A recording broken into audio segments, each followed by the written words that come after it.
बर' मिडियामखौ बुथारनाया गभर्नमेन्टआ बुथाराखै बर' मिडियाम थैलांनायनि जाउनाव दिनै बर' मिडियामनि सायाव बर' मानसिफ्रानो जे फोथायनाय गैयै जालांदों गामिनि एसे गाहाय बादि नालाय आं बुंदों आरो होमबा जोङो दिनै आइ आफायानो ज' ओंखारनानै न'खौ बोथ्रोदना होनोसै जों बिदि रायज्लायदों आरो ओमफ्राय उफुद्रुगथार बियो हदाय आरो सरकारा बेखौ मारिबाबो जोंखौ खाना लाङो होमबा बे पइन्टखौ बुजिदो नोंथांमोनहा आं ओंखायनो बुंदों जे जेबो नङा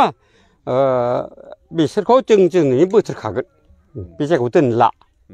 बेल' न' बां बायजोबनायखौ नुबाय औ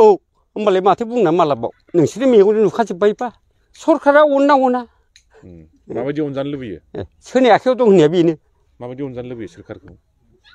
नोंबो हरा बेबो हराबालाय बबे सरकारखौ आं मोजां मोनबावनो होननाया बेनोब्रा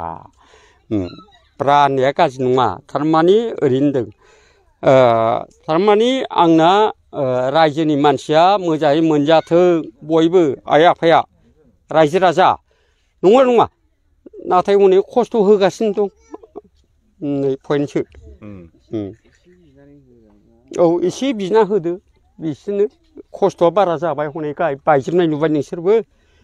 आं गामिनि गोदोनि फुराना हिसाबै बुंना होदों एसे बिनानै होदो सरखारनिफ्राय होनदों ना माबा गाज्रि दं बैयावबो दं बैयावबो बाख्रि बख्लंजोब्बाय सानथाम आंनि न' गुदियावनोथार बेबो ओरैनो बेसे गोबाव जाफैखो संसार जानानै बेयावहाय जोङो बाव 22-23 बोसोर जाबाय मिसाखौ बुङा आं सलायबोनाय आं माने मिसा बुंनो नोजोर होयोबा जिथुनाखि थांलाय फैलाय हान्थामेला लामाफोर बियो एकदम बारा थिग नङा आरो नायस'नाबा रावबो सरखारानो बिसोर नायस'नाबा जों बबेनिफ्राय मोनो लामाखौ आरो बे पइन्टआ थांबाय जोंहा बेनो बहर होनानै मा लाब मोनखो दा जोंखौ नायस'नाखिसैबा जि टेट नटिफिकेसन ओंखारबाय बेवहाय बर'नि जि फोरोंगिरिनि बिबान बेयो 42 जन मा बुङो सार गोबां खम आसामनि जि टेटनि स्पेसियेल नटिफिकेसन ओंखारबाय आं बेखौ नायाखै आं बिनि सायाव बुंनोबो आं दाबो नायाखै मोजाङै आं मोजां नायना मालाबा बुंगोन आरो बर' मिडियामनि बाथ्राया बिटिसि ना बिटिसिखौ एसे सेपारेटलि आलादायैबो लानो होनाय जादों बेखौ आंनि उनावहाय मालाबा आङो बेखौ मोजाङै बुंफिनगोन आरो गभर्नमेन्टआ बुथाराबो नाथाय दिनै असमिया मिडियामावबो एखे अभियोग फैबाय थायो रावबो रावखौबो बुथारा गभर्नमेन्टआबो बुथारा नाथाय बर' ओनसोलाव खिन्थु जोङो गावनि बिथिङावबो नायनायसै आसाम बर' मिडियामखौ 63निफ्राय लानानै सोर बुथारबाय थादों गभर्नमेन्टआ बुथारबाय थादों ना जा बबेबा स्कुला प्रभिन्सियेलाइज जायाखै बबेबा स्कुला जेनेबा एबलिश जालांबाय स्टुडेन्ट गैयैनि खिन्थु खारनफ्रा मा बर' मिडियामखौ बुथारनाया गभर्नमेन्टआ बुथाराखै गभर्नमेन्टनि पलिसिया बबेबा एसे भुल जालाङो जानो हागौ बेनि थाखाय प्रतिबाद खालामनांगौ थिगैनो दं नाथाय बर' मिडियाम थैलांनायनि जाउनाव दिनै बर' मिडियामनि सायाव बर' मानसिफ्रानो जे फोथायनाय गैयै जालांदों बेसो मेजर जों बिदि होननानै गावनिफ्राय गावनि दारै जानाय दाय फोदोफोरखौ दानखेलायनानै गुबुनाव दोनहरजोबनानै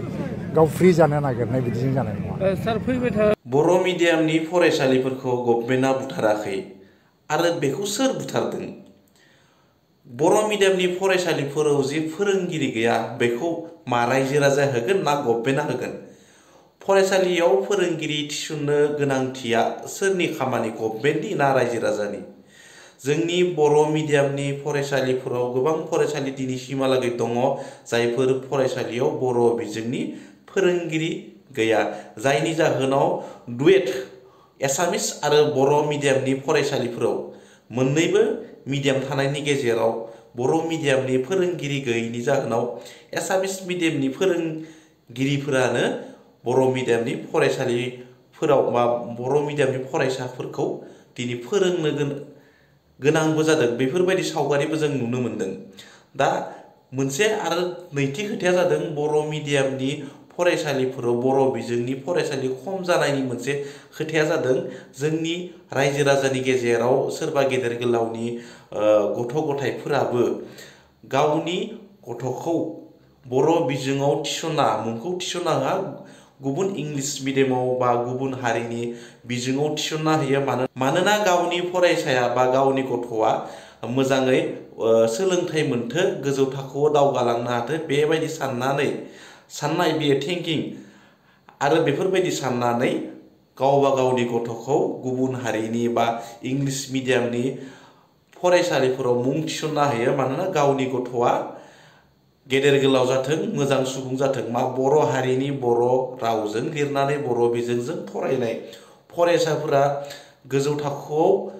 गोजौ सोलोंथाइ लानो हाया नामा साख्रि मोननो हाया नामा साख्रि मावनो हाया नामा बे मोनसे गिदिर सोंनाय जोंनि गेजेराव बे कनसेप्टआ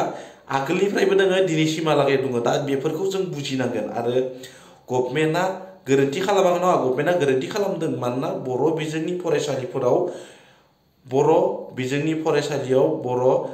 फोरोंगिरिनि गोनांथि दङ आरो बै गोनांथिफोरखौ जोङो सुफुंनो हाब्लासो बर' बिजोंनि फरायसाफोरा बा बर' बिजोंनि फरायसालिफोराबो